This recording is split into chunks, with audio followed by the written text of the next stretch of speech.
So now let's see how we can make custom gradients inside a Photopea. So in order to work around with custom gradient, first of all, you need to go around onto the gradient tool right here. Then you can see that there's many different gradients, as you can see.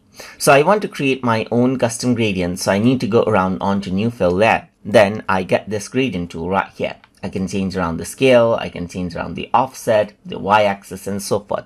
But what I want to do is create custom gradients. So I need to go around and click on the color right here. Then I got the gradient editor. So now around over here, you can choose a color as you like right here. Like let's say, for example, red.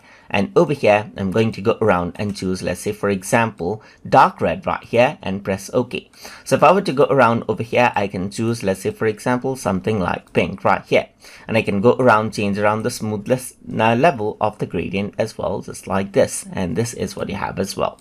You can change around the position and even change around the position according to this right here. You can also go around and have more colors right here, as you can see by clicking right here, and you can utilize the small dot to go around and change around the sharpness of a certain area right here.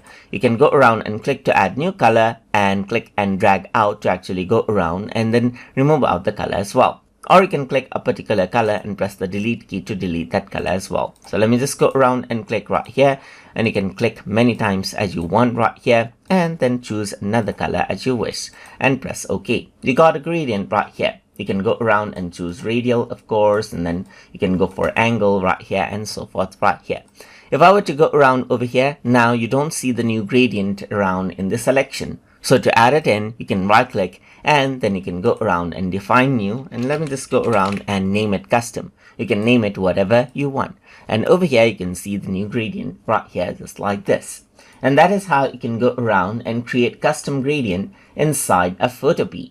So if you guys learned something as always, please like, comment, share, and subscribe.